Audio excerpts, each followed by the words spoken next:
Last summer, my family and I decided to take a road trip across the country. It was something we'd been planning for a long time. Just me, my husband Tom, and our 2 kids, Ben and Lily. We were excited to get away from the daily grind and enjoy some time together. The trip was going smoothly. We'd spent the first few days visiting some scenic spots, stopping at quirky roadside attractions, and staying in different motels along the way. But one night, as we drove through a long stretch of highway with no towns in sight, we decided to stop at a rest area. It was getting late, probably around 10 p.m., and we were all tired. The kids were asleep in the back seat, and even Tom was starting to get a little drowsy behind the wheel, so when we saw a sign for a rest stop a mile ahead, we agreed it would be a good time for a quick break before pushing on to the next motel. The rest stop was practically deserted when we pulled in. There were only a couple of cars parked at the far end of the lot, and the building itself was old and run down, with flickering lights above the doors and vending machines that looked like they hadn't been refilled in years. I got out to stretch my legs while Tom went to use the restroom. The air was cool and quiet, the only sounds coming from the soft rustling of leaves in the trees surrounding the parking lot. I wandered over to the vending machines to grab a soda, trying to shake off the sleepiness. That's when I saw him. A man standing near the edge of the woods, just outside the reach of the flickering lights.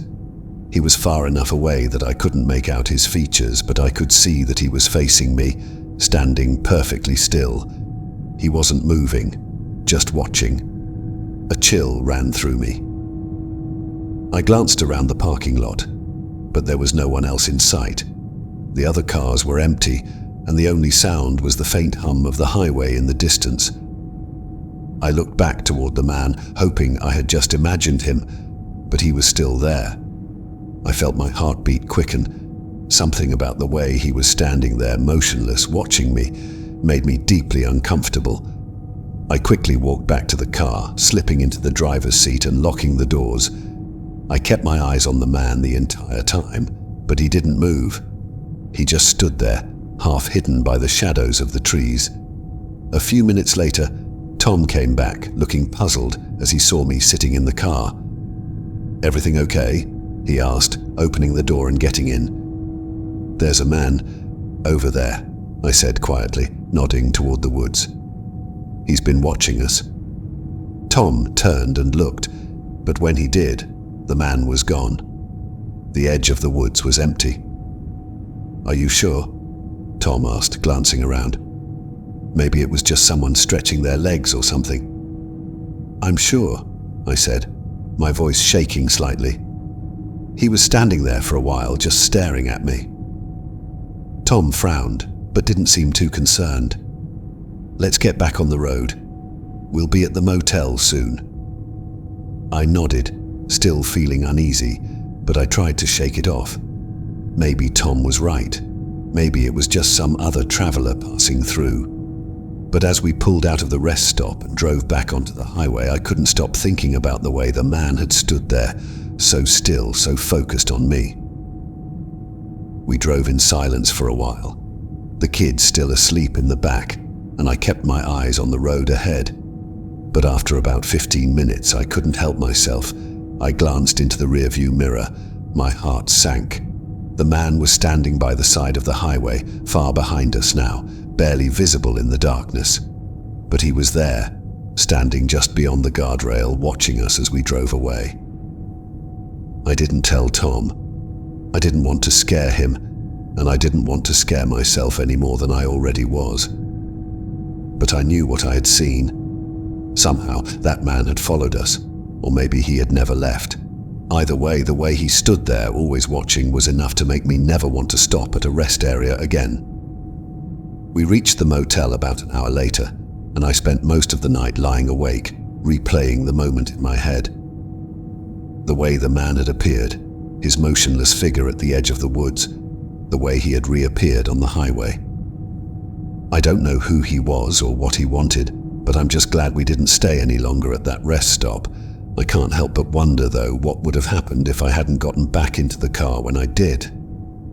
Sometimes, I still check the rearview mirror a little too often, especially when we're driving late at night, I guess part of me is always expecting to see him again. Last year, my friends and I decided to go on a road trip for a long weekend. It was me, Jason, Mia, and Chris. We'd been close since high school, and we were all excited to spend some time together and explore a part of the country we hadn't been to before. We'd planned everything out perfectly, our route, the stops we'd make, and where we'd stay each night. The first couple of days were perfect. We hit a few tourist spots, stayed in small motels, and had a lot of fun just being together, laughing and listening to music as we drove. Everything was going smoothly until the third day. We were on our way to a small town in the mountains, driving through a stretch of rural highway. There were long stretches of road where we didn't see another car for miles. It was quiet, peaceful even, but after a few hours, it started to get a little eerie. That's when we saw the sign. It was an old, weathered sign at the side of the road that read, "Shortcut to Cannington, next right." According to our map, Cannington was the town we were headed to, but this shortcut wasn't marked anywhere on our planned route. Jason, who was driving, slowed down and glanced at me. "Should we take it? Might save us some time," he said, pointing toward the dirt road the sign was directing us to. Mia, who was sitting in the back with Chris, shrugged. "Why not? Could be fun." Chris was more cautious. "The map doesn't show that road. Could be a dead end or something." But we were in good spirits, and the idea of a shortcut sounded appealing. We figured we could shave off some time, maybe get to Cannington before sunset. So we turned onto the dirt road. At first it wasn't bad. The road was a little bumpy, but we were surrounded by forest, and the sun filtering through the trees made it feel almost idyllic. We were laughing, cracking jokes, and playing music. The road twisted and turned through the woods, and for a while it felt like we were on some grand adventure. But then the road started to get worse. The further we drove, the narrower the road became. The trees pressed in on both sides, and the dirt had turned to uneven gravel, making the car bump and rattle as we went. Jason slowed down, frowning as he gripped the steering wheel. This doesn't seem right. We hadn't seen another sign since we'd turned off the main road, and there was no cell service out here to check if we were still headed in the right direction. "We should probably turn back," I said, starting to feel uneasy. "This doesn't look like a shortcut anymore." Jason nodded and pulled over to the side of the road. As he started to turn the car around, the engine sputtered and stalled. He tried to start it again, but the car wouldn't turn over. "You've got to be kidding me," Jason muttered, trying the ignition a few more times. Nothing. "Great, we're stuck in the middle of nowhere," Mia said, sounding more annoyed than scared. We all got out of the car, trying to figure out what to do. The forest around us was dense, the road barely visible now, and the sun was starting to dip lower in the sky. There was something unsettling about the silence out here. No birds, no rustling leaves, just stillness. "I don't like this," Chris said, looking around. "We haven't seen another car for hours, and we have no idea where this road goes." I was about to agree with him when we heard it. Footsteps, crunching on the gravel, coming from somewhere further down the road. We all froze, exchanging nervous glances. The sound was steady, deliberate, like someone was walking toward us. I strained my eyes, trying to see through the trees, but the shadows made it hard to make out anything in the distance. "Maybe someone else is driving this way," Mia suggested, though her voice wavered slightly. But the footsteps didn't sound like a car approaching. They were slow, measured, and too heavy to be an animal. Jason grabbed a flashlight from the trunk, and we all stood there listening as the footsteps grew closer. My heart was pounding in my chest, and I could tell by the look on everyone's faces that they were feeling the same sense of dread. Then, out of the shadows, we saw him. A man, walking slowly toward us down the road. He was tall, wearing a worn-out jacket and a hat pulled low over his face. He had no bag, no sign of a vehicle, just himself, walking down the road in the middle of nowhere. "Hey, you okay?" Jason called out, trying to sound casual, but I could hear the tension in his voice. The man didn't respond. He just kept walking, his head down, as if he hadn't even heard Jason. There was something about the way he moved, too calm, too focused, that made my skin crawl. "He's not stopping," Chris whispered, his eyes wide. We all stood there frozen as the man continued to approach. He was only about 20 feet away now, and I could see his face, or rather, the lack of expression on it. His eyes were wide, but they didn't seem to focus on anything. He wasn't looking at us. He was looking through us. Jason tried again. "Hey man, do you need help?" Still nothing. The man just kept walking, closing the distance between us. My gut was screaming that something was wrong, and I took a step back, grabbing Mia's arm. "We need to get out of here," I whispered urgently. But just as the man was about to reach us, he stopped. He stood there, only a few feet away, his head tilted slightly, as if he was listening to something, but he didn't look at us. His breathing was slow, his chest barely rising, and he didn't move. For what felt like an eternity, none of us said a word. We just stared at him, and he stared straight ahead. Finally, Jason broke the silence. "Let's go," he muttered, grabbing Mia and pulling her back toward the car. We all moved quickly, hurrying into the car as Jason fumbled with the keys, trying to start the engine again. Miraculously, after a few tries, the car sputtered to life. I looked out the window as we backed up the narrow road. The man was still standing there, his back to us now, watching us leave. He didn't try to stop us. He didn't follow. He just stood there, motionless. We didn't stop driving until we were back on the main road, the headlights illuminating the empty highway ahead. No one spoke for a long time, and we didn't take any more shortcuts for the rest of the trip. To this day, I still think about that man. What was he doing out there? Why was he walking down a road that led nowhere? And why did he stop, just inches from us, without saying a word? I don't know the answers, but I do know one thing. I'll never take another unknown road again. Not after what we saw that day. I'm a software engineer, and last fall my company sent me and two of my co-workers, Rachel and Eli, to a conference in another state. We decided to drive there instead of flying since it wasn't too far, and we thought a road trip could be a fun break from the usual work grind. Plus, we figured it'd be nice to spend some time bonding outside of the office. The trip started out normal enough. We left early in the morning, packed up snacks, and even had a playlist ready to go. It was about a 5-hour drive, and we were on track to get to the hotel by early afternoon. Rachel was driving, and Eli and I were in the back seat, passing the time with small talk about work and joking around about the conference. About halfway through the drive, we hit some unexpected traffic on the main highway. It was completely backed up, something about an accident miles ahead, so we pulled over and tried to find an alternate route. After a quick search on the GPS, Rachel found a smaller road that would take us around the traffic and get us back on the highway further ahead. "Looks like a detour, but it'll save us time," she said, steering us off the main highway. At first, the detour seemed fine. The road was narrow but paved, winding through farmland and patches of trees. We even joked about how peaceful it was compared to the highway, enjoying the scenery and congratulating ourselves on avoiding the traffic. But as we continued driving, the road became more isolated. The houses became fewer and farther apart, and eventually there were none at all. Just endless trees and stretches of dirt road. "Are we sure this is the right way?" I asked, glancing out the window.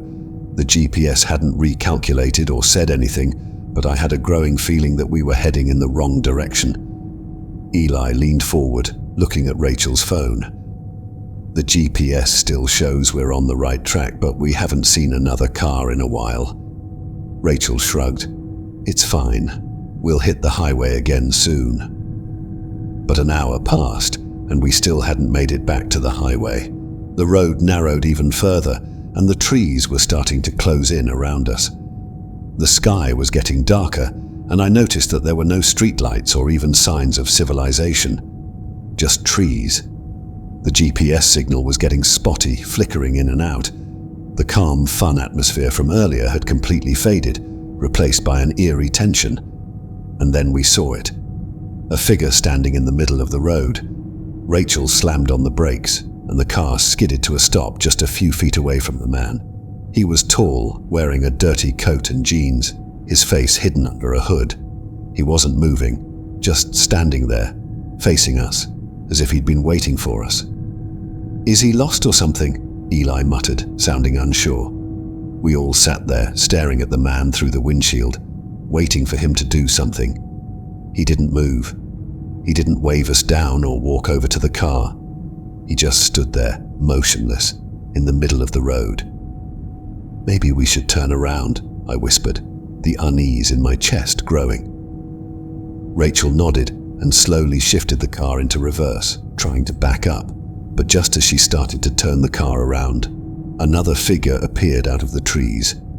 This time, it was a woman, dressed in similar clothes, worn, dirty, her face also hidden by a hood.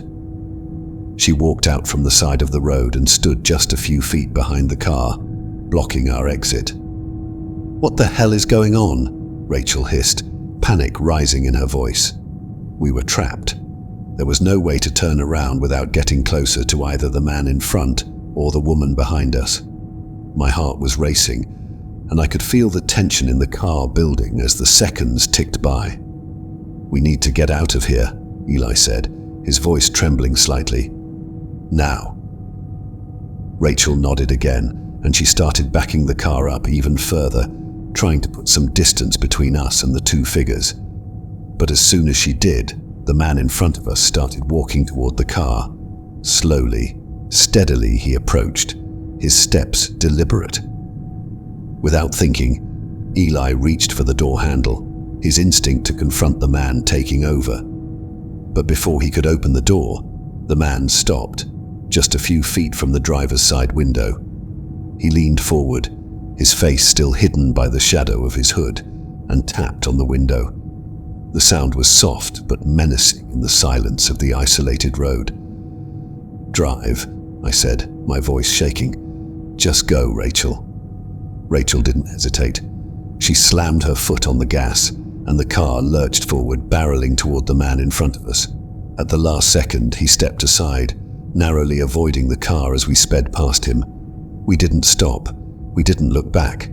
Rachel kept driving, the tires kicking up gravel as we tore down the road back the way we came. My heart was racing, and I could feel my hands shaking as I glanced out the rear window.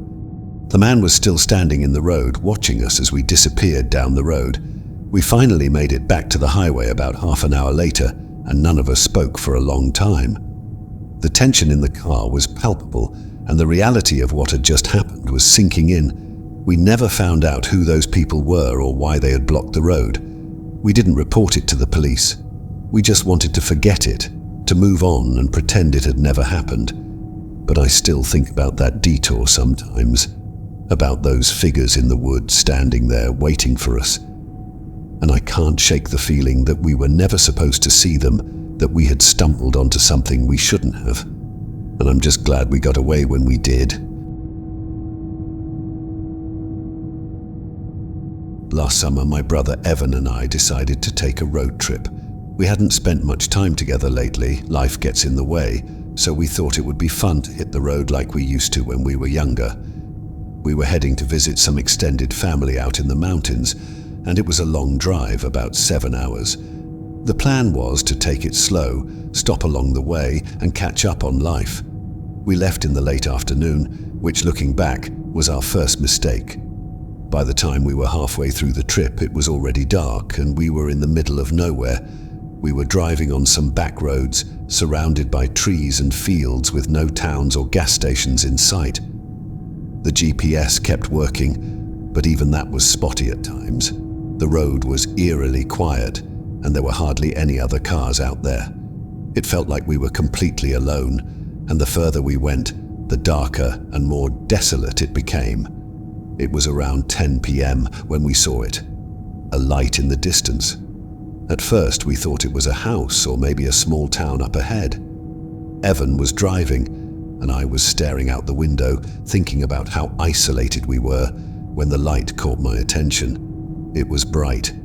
Too bright for a porch light or a street light, and it seemed to hover just above the horizon. "Do you see that?" I asked, sitting up in my seat. Evan glanced over. "Yeah, looks like we're coming up on something." We kept driving, but the light wasn't getting any closer. It stayed right there, hovering in the distance, almost like it was moving along with us. The road ahead was long and straight, with no signs of any buildings or towns, just that strange, distant light. "It's not a car, right?" I asked. "It's way too high." Evan shook his head. "No, and it's too steady for a plane." We drove for another 20 minutes, and the light still hadn't changed position. It wasn't moving closer or farther away, just staying in the same spot.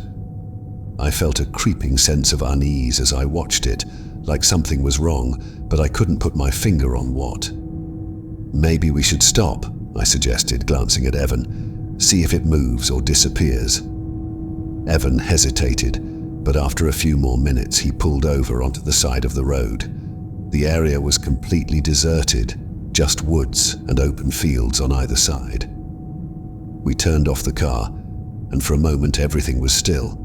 The light was still there, hovering on the horizon. We got out of the car, standing by the side of the road, staring at it. The air was cool, and there was a faint breeze rustling through the trees, but the light remained steady, unmoving. It wasn't flickering or fading, and it definitely wasn't natural. "I don't like this," I said, crossing my arms. "It's like it's following us, but staying at a distance." Evan was frowning, clearly uneasy too. "Yeah, it doesn't make any sense. Maybe it's some kind of weird reflection or something." But that explanation didn't sit right with me. The sky was clear, and the light was far too bright and focused to be a reflection. We watched it for a few more minutes, trying to make sense of it, but the longer we stood there, the more unsettled I felt. And then, something even stranger happened. Without warning, the light blinked out. It didn't fade slowly, it just vanished, like someone had flipped a switch. Evan and I stood there, staring at the now dark horizon, stunned. We waited, expecting it to reappear, but it didn't. The night was suddenly darker than ever, the only light coming from the faint stars overhead. "What the hell was that?" Evan whispered. "I don't know," I replied, my voice barely above a whisper. We stood there in silence for a few more minutes, but the light didn't return. I felt a growing sense of dread.